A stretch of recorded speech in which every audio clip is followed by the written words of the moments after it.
हे अर्जुन, मैं माया के अधीन नहीं, बल्कि माया मेरे अधीन है।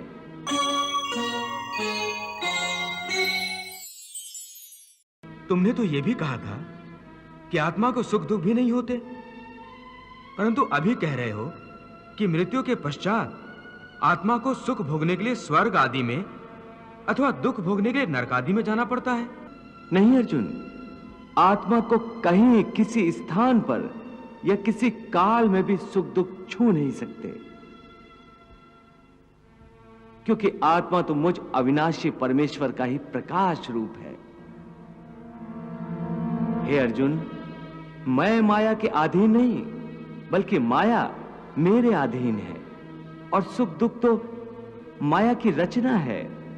इसलिए जब माया मुझे अपने घेरे में नहीं ले सकती, तो माया के रचे हुए सुख या दुख मुझे कैसे छू सकते हैं?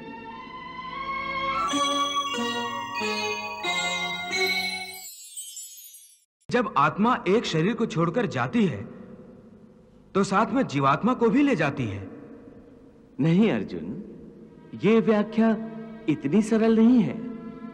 देखो, जैसे समुद्र के अंदर जल की एक बूंद समुद्र से अलग नहीं है, उसी महासागर का एक हिस्सा है।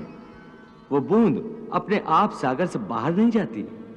हां, कोई उस जल की बूंद को एक बर्तन में भरकर ले जाए तो वो समुद्र से अलग दिखाई देती है।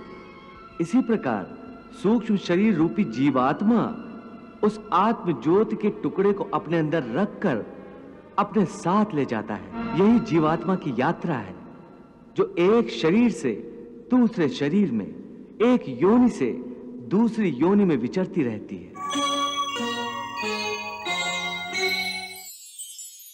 जीवात्मा जब एक शरीर को छोड़कर जाती है तो उसके साथ उसके पिछले शरीर की वृत्तियां, उसके संस्कार और उसके भले कर्मों का लेखा जोखा, अर्थात उसकी प्रारब्ध सूक्ष्म रूप में साथ जाती है।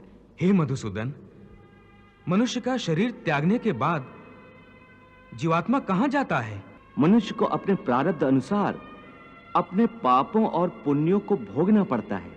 इसके लिए भोग योनियां बनी हैं, जो दो प्रकार की हैं, उच्च योनियां और नीच योनियां।